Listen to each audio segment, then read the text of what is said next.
Hi everyone. So welcome to another evening of mini live lessons.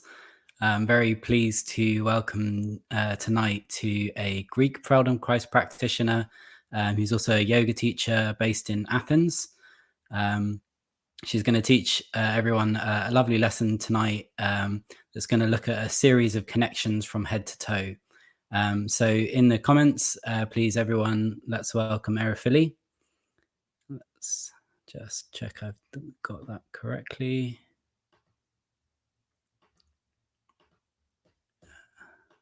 Great. Hello. Hi. Good evening. Thanks for joining us. Thank you. Thank you for doing this. I mean, you're an amazing broadcaster. Thank you. It's been a fun little project. I just maybe just to introduce yourself, maybe you can share with people a little bit about yourself, what brought you to the Feldenkrais method, um, if you don't Sure. mind. If you don't mind. Well, no, no, no, not at all. I, yeah, it's it's one of those weird stories because I'm kind of a more active person. So I came into Feldenkrais, actually my yoga training, by one of my teachers suggested that I read the Awareness Through Movement book. Yeah. And I was like, I fell in love with it. Mm. And I, now you can find awareness through movement lessons everywhere. But back in 2008, there wasn't so many things online for Feldenkrais. So I read the book and registered for the training without ever having an awareness through movement lesson, which is a good thing for me because I don't know if, I got there and it was a bit slow for me. Yeah. So I think, if I hadn't connected intellectually so much, I don't know if I would have, plunged into it like this. It was a leap of faith. It was really amazing. I heard a very similar story from Lavinia Plonker, who is the one of the co-hosts last year, that she Yeah. basically read the book and did stuff at her own speed or something like that, and then kind of came to actually do it with other people and was just like, "Why are you all moving so slowly?"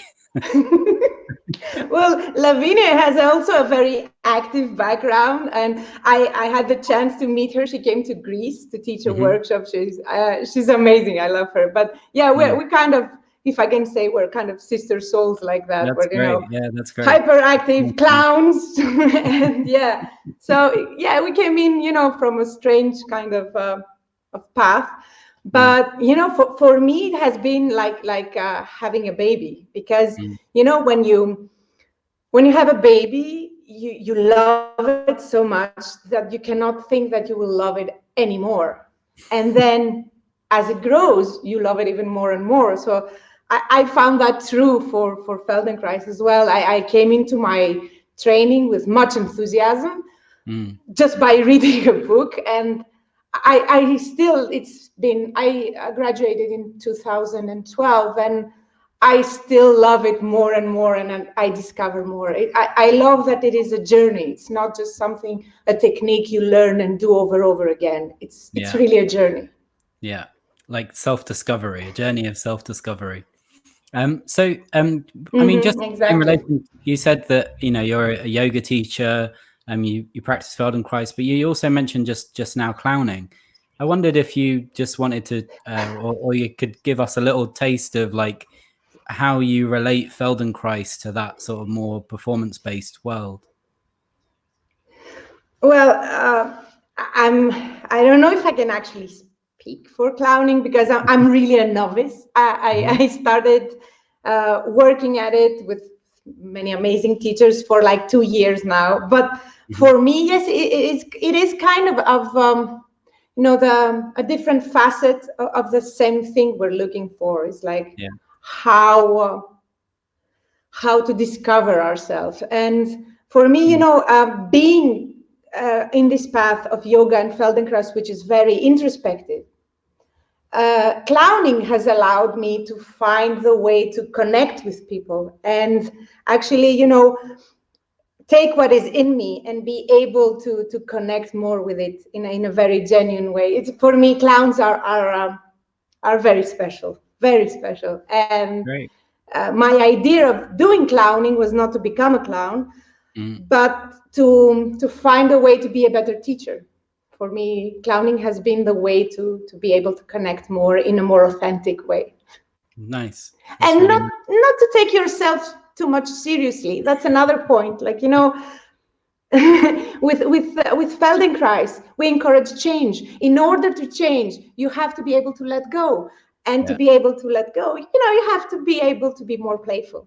So, Not yeah. take it too seriously. Yeah, that's great. That's a great intro. No, Yeah. not at So all. okay, I'm enjoying tonight. So I have a so just briefly, if you don't mind, because obviously a lot of people are here for the lesson, rather than to talk about clowning. But um, do you want to just briefly say a little bit about the lesson before we begin? Sure. So this is going to be a lesson about how we can. Well, my idea was how to blend Feldenkrais into the real world, to Mm-hmm. get again this connection about. Okay, you lie down, you feel stuff. How can you bridge them over to your daily life? So Yeah. for me, okay, we have very little time. I can't see people. I can't have a connection with them, Yeah. but little experiment will be helpful for them to get this sense of what this work can become when you bridge it over to the real world. Great. And we will be standing for a Okay. reference movement to get the connection going. Mm-hmm. And we will be lying down for the rest of for the movements. So I would like, if possible, to have a floor where people can slide their feet easily. So no yoga sticky mats, Mm-hmm. a carpet, a bed, anything. But as long as you can feel like it's easy, there's no much, so you can slide your feet. Okay. And yeah, that's about it. Perfect. Okay, great. Well, I'm going to take myself off the screen. Um, and yeah, I'll let you just everyone enjoy that lesson.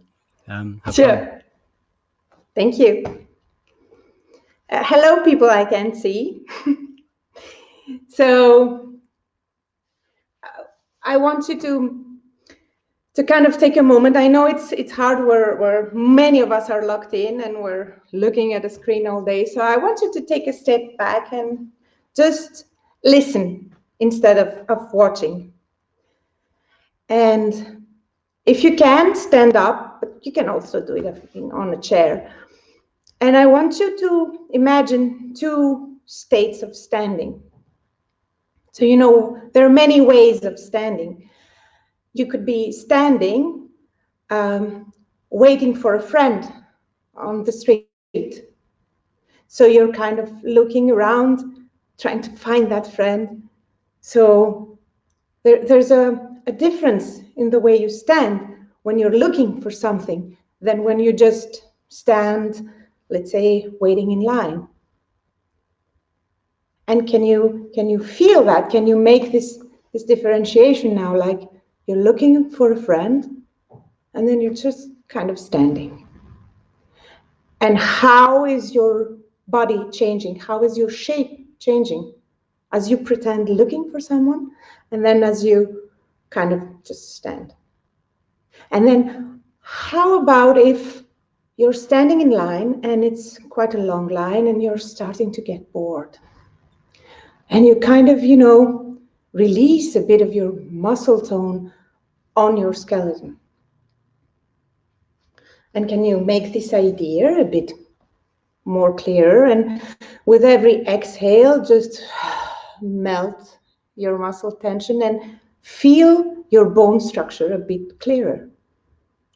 And can you feel your shape, the curvatures of your spine, the back of your neck, and the back of your thoracic spine, and the back of your lumbar spine? How does your shape change as you exhale and release and relax into your bone structure?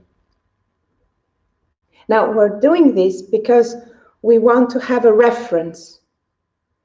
The only way to see if something has changed is to compare it with something. So I would like for you to really think about this feeling and kind of take a mental note out of it, so that by the end of what we're doing, you can have something to compare to. And then come to lie down wherever you are. And if your lower back is sensitive, you can do the whole lesson with your knees bent. And if your back allows for it, you can allow your legs to elongate. So now as you lie down, much as Sonia did yesterday, I want you to take a moment and feel your shape and feel your contact with the floor. You know, if you were a stamp, where are the places where you feel your body heavier and where do you feel lighter? Now, interestingly enough, yesterday, those of you who did the lesson yesterday, you were turning. We're going to be feeling more of the front-back relationship today. So take a moment and feel the back of your head and the back of your neck, where it gets lighter and gets off the ground, and then again the shape of your spine between your shoulder blades, and how your lower back becomes a bit lighter or even gets off the floor, the weight on your pelvis. And now if your legs were straight, bend them. And very, very, very slowly start sliding your feet to elongate them. So just, you know, like an ice skater, I want you to feel your feet light and sliding on the ground. And as you slide, pay attention to what happens to your pelvis. And you can feel that there is a connection. As your legs get longer, your pelvis tilts a bit forward. Your lower back becomes a bit lighter. And again, when your legs get long, bend your knees and in slow motion, start sliding again. But this time, sense what happens in your upper back.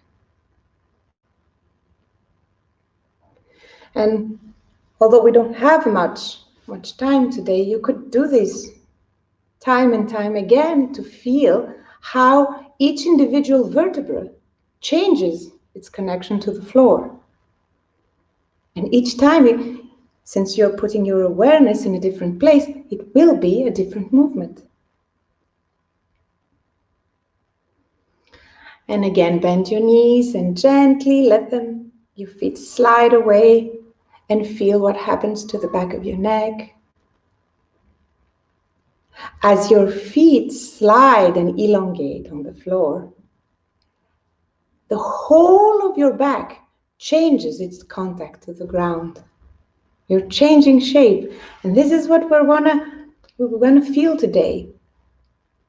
The change in the curvature of your spine. It's like a wave. And the next time you bend your knees and let them slide again, take your awareness to the back of your head, to that single point in the back of your head.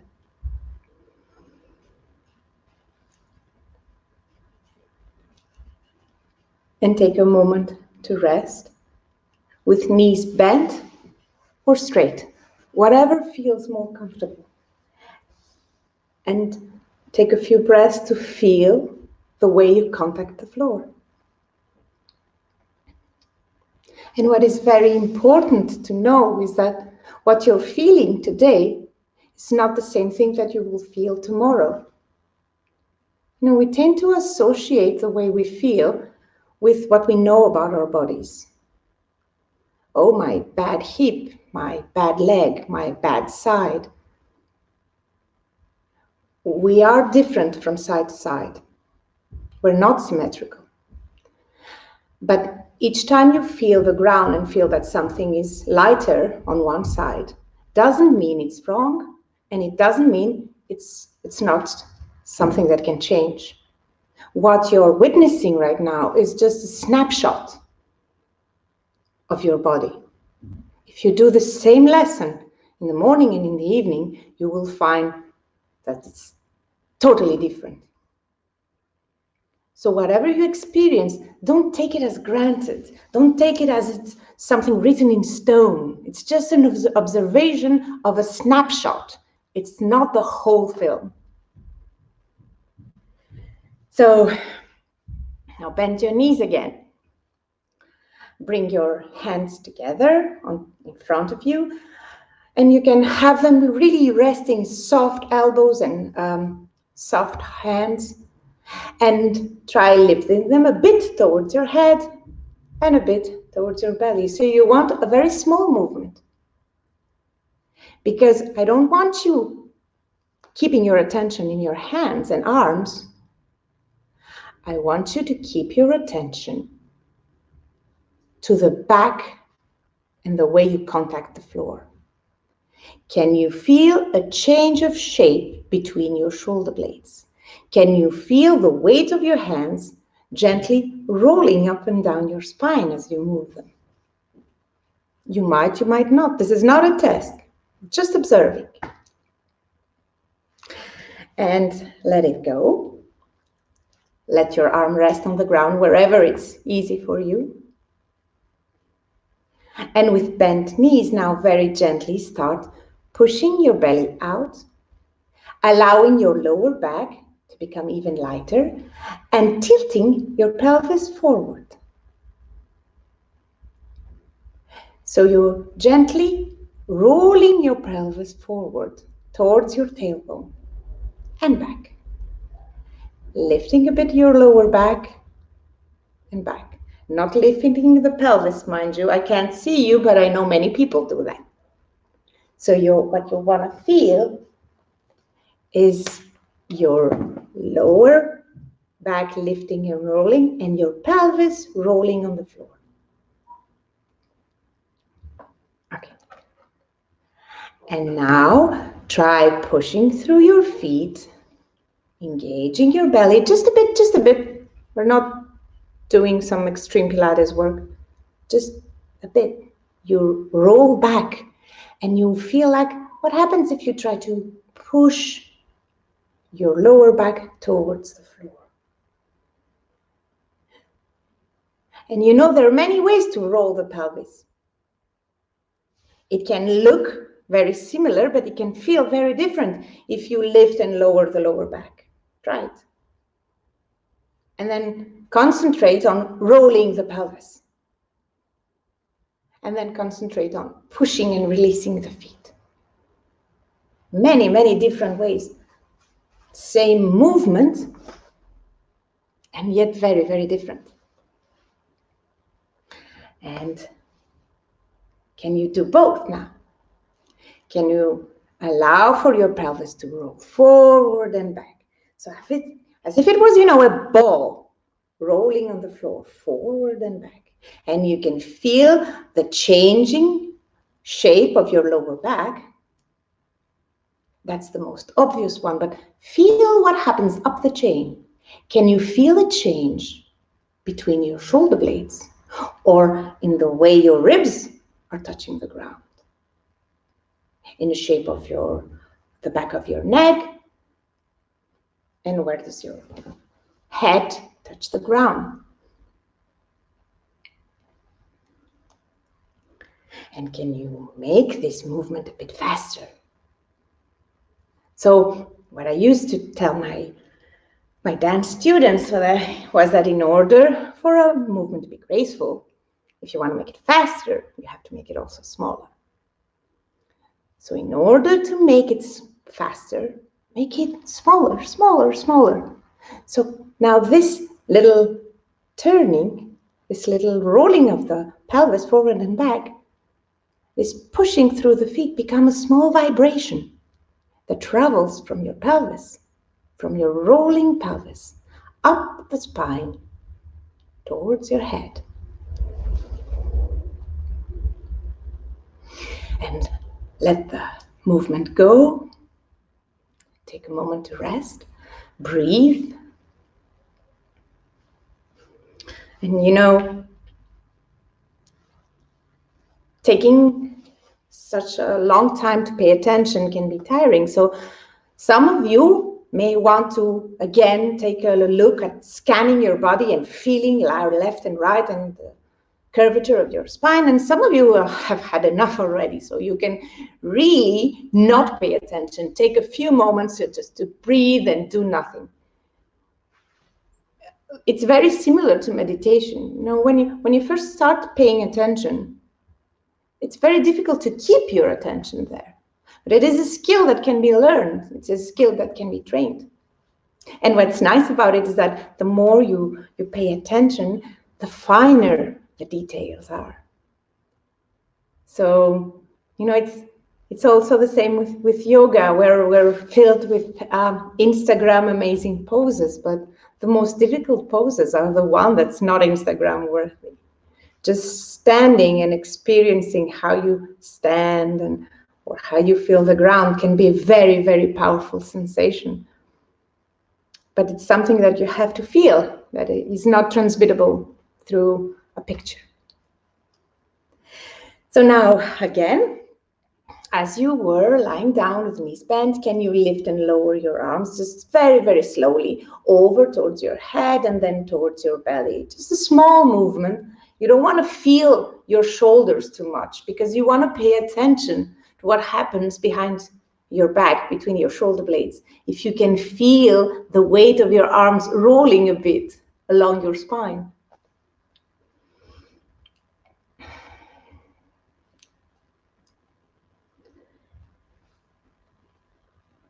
And very gently now let your arms down and start again sliding your feet in slow motion, feeling how the body's changing.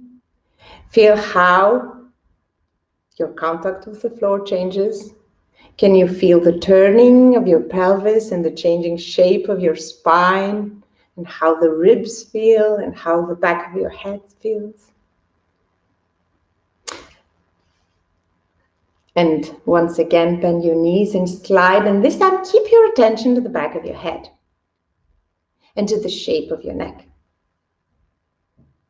Just 1 or 2 times, slide. Slide your feet and feel the changing contact with the floor.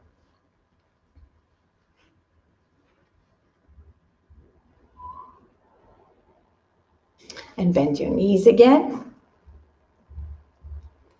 Lift your arm, and this time let them come overhead to rest on the floor, framing your head. So they can be with elbows bent and comfortable. If it's not comfortable for you, if you have a shoulder injury, for example, you can have them open. If it's easy and comfortable, you can have them lying somewhere around your head. And now again, start sliding your feet. And feel what happens up there in your shoulders, back of your neck, and head. And then bend your knees once again. You stand your feet on the floor and you push your feet and you start rocking your pelvis back and forth. And as you do, pay attention to the sensations between your shoulder blades and your neck and the back of your head. And can you see if you can feel your spine sliding a bit between your shoulder blades? So as your pelvis rolls back, it feels like your neck is becoming longer. And as your pelvis tilts forward and your lower back becomes lighter, you can feel your neck becoming a bit shorter. And can you maybe feel a rolling in the back of your head? Maybe, maybe not. It depends. It's different from one person to another. And maybe you notice things that I can't even imagine. If you do, please say so in the comments and let me know. I'm so curious. So now as you roll, make it a bit faster. So you're kind of finding again this smaller and faster movement.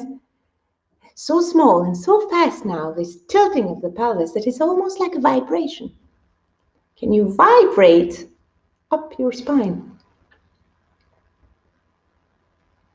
And as you vibrate now, let your arms open to the side on the floor, somewhere where it's comfortable, and continue and feel the back of your head and the back of your neck and the spine between the shoulder blades. Can you still detect the sliding? We all slide. It depends if we detect it or not. And that's what we're trying to learn, how to detect more. And then let your arms come down and continue to tilt forward and back and pushing through your feet, rolling a bit the pelvis and letting it vertebra above vertebra, letting the movement come up your spine. Feel the back of your neck, feel the back of your head. Does it seem that it's rolling a bit more?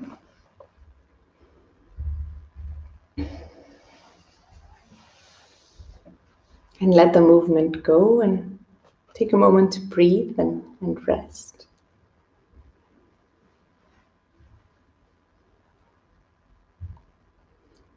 Can you gently once again allow your legs to slide, but so slowly, ever so slowly now.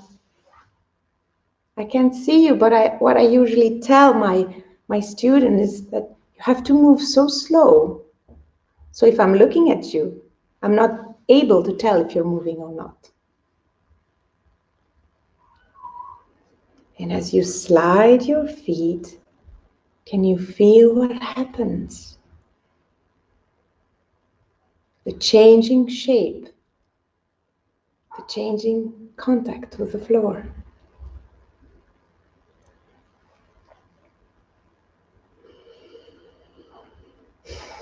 Take a few breaths, just, to enjoy it. Did you discover something? How do you feel?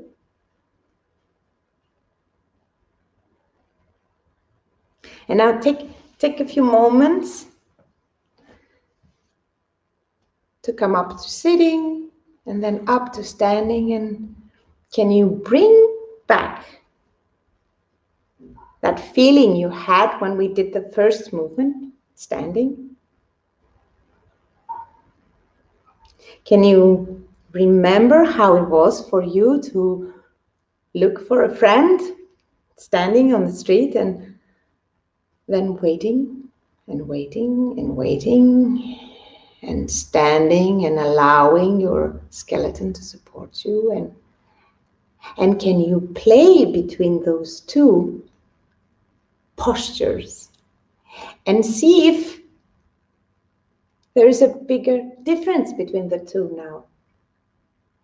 If it's a bit clearer to you how those two different ways of standing are really different. And can you, with your exhale, can you allow yourself to get a bit more bored and allow your bones to support you and really stand on your spine and your hips and your skeleton? And that's it for today. Thank you very much, Joe. Are you there? Did I put you to sleep? Yeah. Definitely not. Definitely not. You can't hear me? No, I can hear you from my laptop. They decided that they don't want to be with us anymore. Oh, well, I see. I can hear you, so it's fine. Okay, good. So that was lovely. Thank you. I really enjoyed the, well, I think as we're kind of giving people a little taster of the method, that presenting things that have a little faster movement in them, I think is really a great addition to that. So I'm grateful for you teaching that lesson. I'm so happy you said you think it's fast, because that's one of my slowest work. Well, I mean, maybe that's a nice segue into talking about your YouTube channel, some of the other lessons that you've got available online. So I I don't know if do you want to say a exactly. little I bit. would, well, if you did enjoy the lesson, I would really, really be happy if you could give me feedback. I On my YouTube channel, I try. Well, lockdown didn't help me, but I try to post every month small lessons, and my idea around them is to get feedback because. For me, half of the work is being able to get feedback, and I do get feedback from my students, but I kind of get to grow with my students and know them, so I'm always happy to get new feedback in. So yeah, if you would like, this lesson is actually kind of like a lesson I did for March on my YouTube channel. It's called the Feldenkrais Way. My YouTube channel is under my name. There's a It's in link. a link somewhere, yeah. Yeah, there's But a I link would in the really be description. happy if you would be interested in doing them and giving me feedback, because yeah, not seeing people or having audios and videos out is really different from teaching in real life, because you can't see people. So for me, this is the slowest kind of the work, but I research it the most because I'm trying to be very careful about what I'm saying, so Mm, that people have like will not get injured, or will have like a I nice. have a lot more possibilities that they will do it right instead of not understanding. Yeah, I So think that. these lessons are more, I usually test them out to my students. I make transcripts of them, I clear them, and then I put them on my YouTube channel. Okay, great. Well, what I'll do is I'll put a link to that specific lesson if people want to Sure. go back and do this. Hmm. But anyone that's interested, please head over to Erifily's YouTube channel and subscribe to it or like a video. I'm Yeah. sure she would And be when very. the lockdown is over, if you like Feldenkrais, go out and find a teacher in your area. It's so much different when it's live. This is great to connect, but it's so much different when you have a connection with a live teacher. So yeah, Great. I thoroughly recommend it. Thanks Thoroughly. for No. adding that. No, that's great. I think that like everyone is kind of in that sort of how do we deal with this situation, and just knowing that a live class has a certain benefit to it as well. So when we are able to get out, go and give one a try. Um, Hmm. so thank you, Erifily. I don't know if there's anything Thank you else you want so to much. No, just thank you. Really, thank you. say. It's been amazing. I really enjoy the summit. Great. Yeah. Well, we're all looking forward to the summit. Thank you. I know that you were on that last year, um, Yes, and the year before. and the year before. Did I miss Yes, that? I'm a groupie. Okay. Good. Yeah. I think everyone else is too. All right. Thank you so much. Thank you so much. Thanks Have a good everyone for night, watching. everyone. If you enjoyed the lesson, please write down below a comment or say thanks. Tomorrow we have a lesson with Emma Alter, is a UK Feldenkrais practitioner, also a musician, and she's going to teach an exercise about grounding and finding our center. I'm looking forward to that. Me It has a too. it, it has a bit of roots in the martial arts side of this of the Feldenkrais method. So And you're okay. teaching on the last day, right? I'm teaching on the 30th. That's correct. Yeah. Awesome. I'm looking forward to everyone. Great. Me too. All right. Thanks so much, Thank Erifily. Bye, you. everyone. Bye Bye. bye.